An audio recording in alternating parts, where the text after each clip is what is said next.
Hey everybody, Max here. Happy New Year 2025. This is a continuation of my holiday 2024 action figure toy haul review series. And so we're going to be looking at this Patch and Joe Fixit 2-pack that is a part of the Wolverine 50 years of Wolverine anniversary that came out last year, 2024. I think sometime in the middle of last year.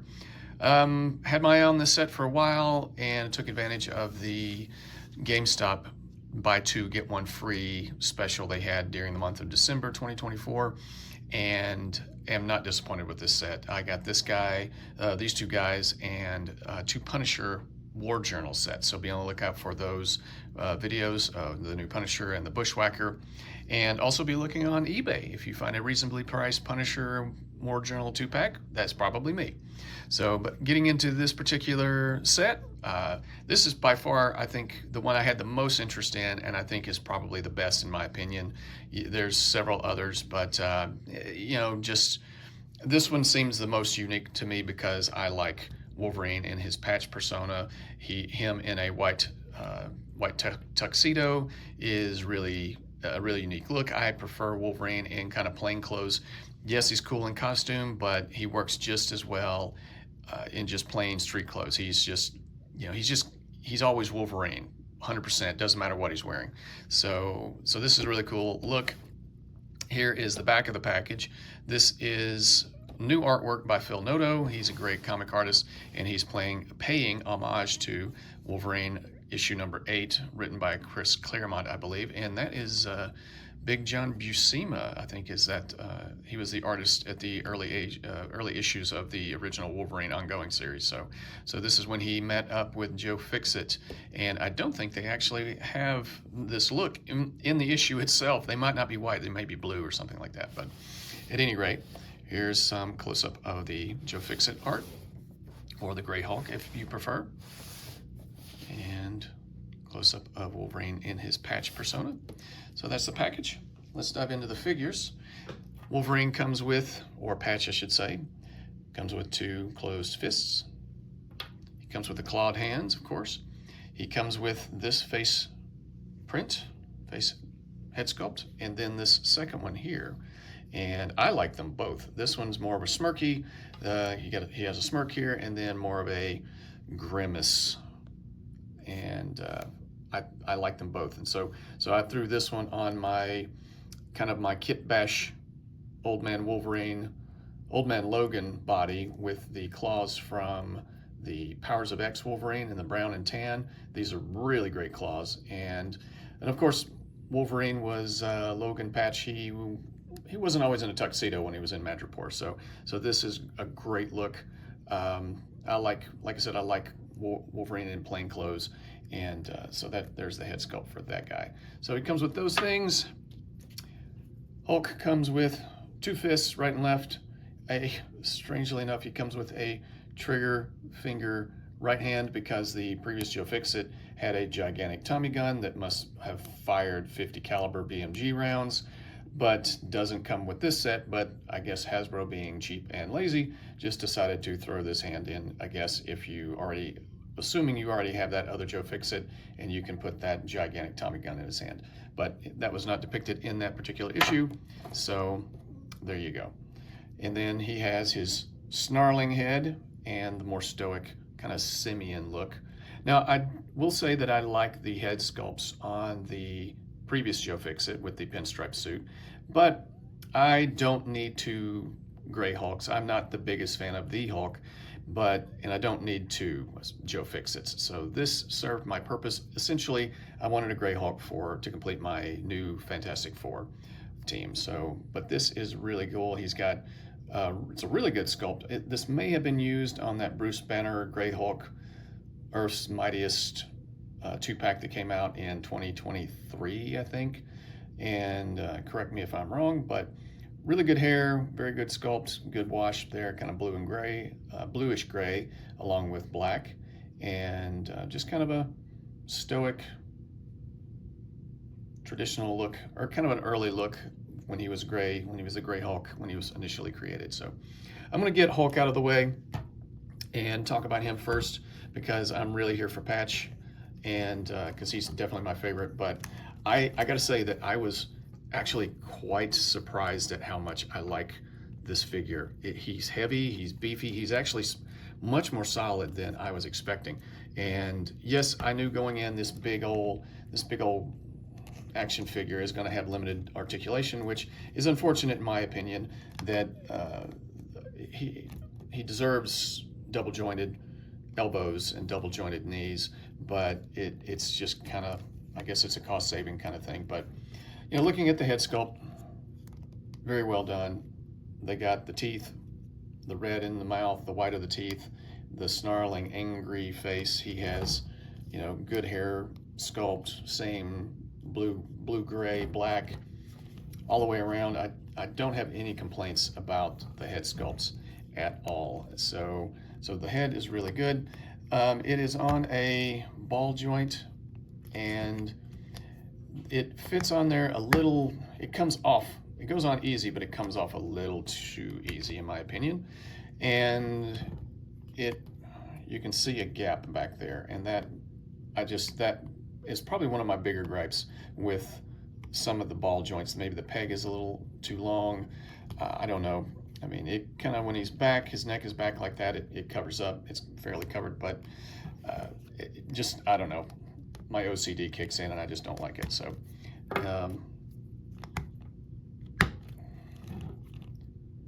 less of an issue here, but it's still there for the Stoic head. But yeah, they're very easy to pop on and off, so be careful with that. And I do think that most of this body is that original Joe Fixit, which I think was a Build-A-Figure too, and then they released it in a single release.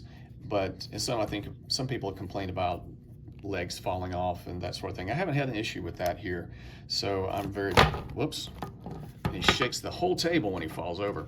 So anyway, so you've seen me do this. This is about as good of a T-pose as you're going to get. His arms go all the way around. He does have the single jointed elbow, and he gets about not quite 90 degrees, maybe just shy, but and it does rotate, and it kind of has a ratchet feel to it, so it's sturdy. And wrist has some rotation in the cuff of the sleeve, the end of the sleeve. It does hinder the wrist hinge just a touch, and so he's a little bit limited in the articulation area, whatever you want to say. Let's see. And he does go back and forth. There's not a lot of forward. I mean, I'm actually bending him at the legs. So there's nothing, I can't feel anything short of ripping his jacket off, which I don't want to do, but it feels solid underneath there. I'm sure you can probably heat him up, take the arms off, take the jacket off, and look underneath there. Maybe I'll do that eventually. But yeah, you can get some waist bend, or waist swivel, I should say. And then, of course, any character that has a jacket that comes down over the legs, it's going to limit the articulation in the hips. So he does not have much at all, and he does not have much forward bend either. But he has a good thigh swivel. You can maybe rotate it a little bit and get, it's more like a 45-degree angle. And he has these single jointed knees that you can swivel back and forth like that. So something you'd see on a standard Star Wars Black Series. And then he does have some rotation in the ankle, so I was kind of surprised at that. There's not much forward or down and up because of the pant leg, but there you can rotate it to a certain degree. So that's the Joe Fixit and Gray Hulk.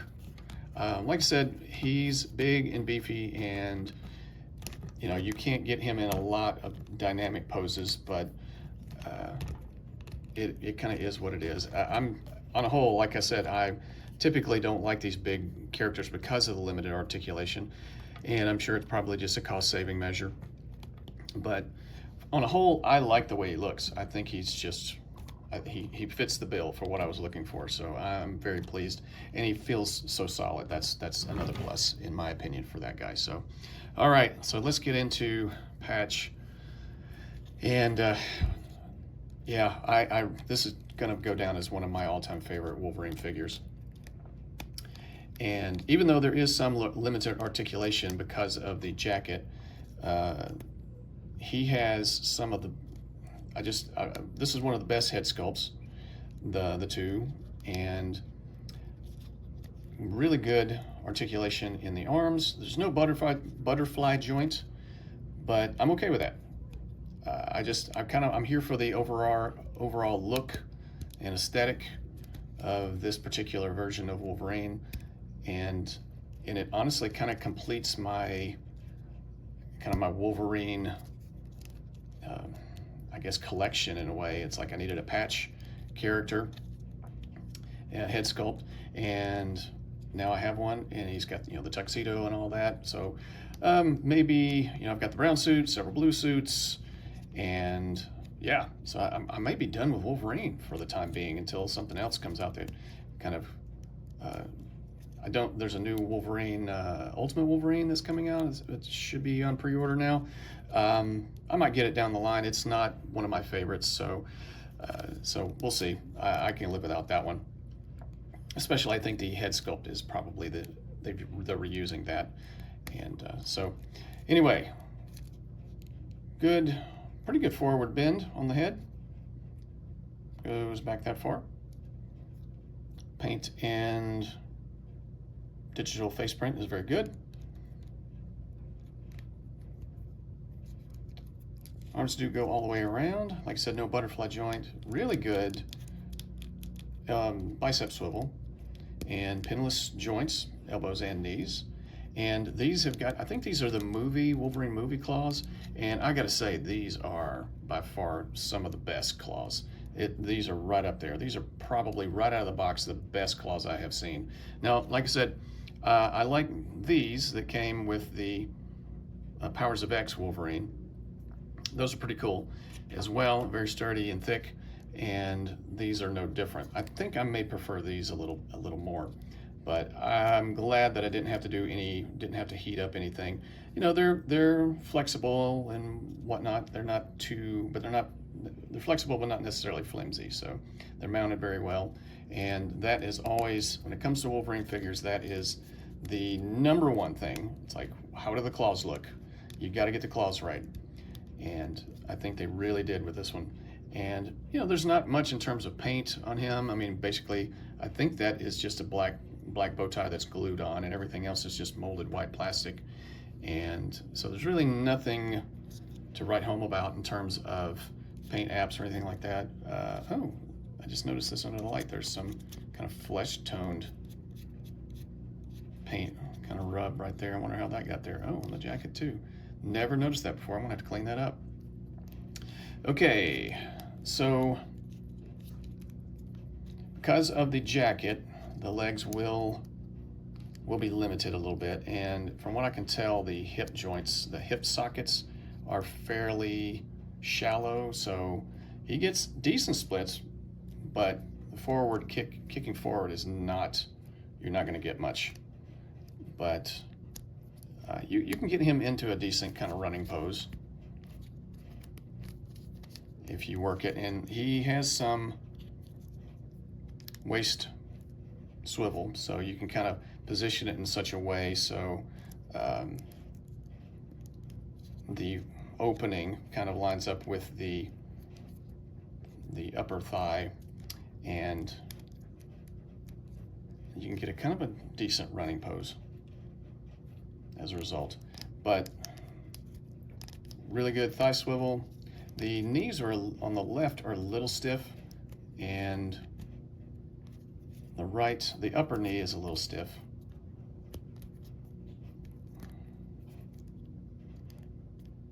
But he kicks back that far. And they did the pant legs fairly well.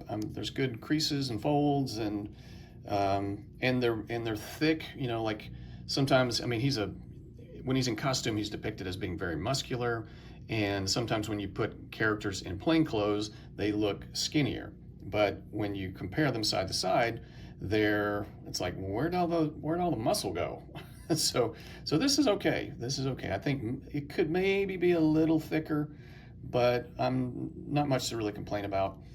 And he does have no shin swivel, but he does have a good ankle swivel. And they designed the pant leg to kind of ride up a little bit so that you can get a good swivel there.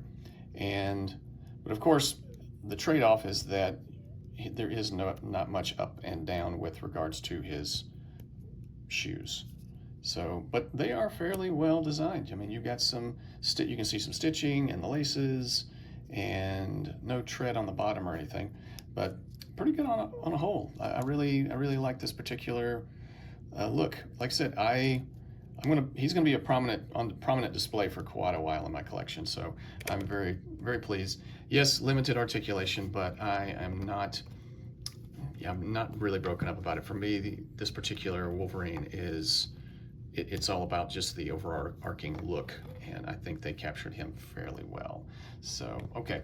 So that is Joe Fixit and Patch. And just for giggles and grins, let's put them next to, because I want to complete like I said before, I wanted to complete my new Fantastic Four team with Joe Fixit. Here we are with Ghost Rider, and here we are with the final swimsuit Spider-Man.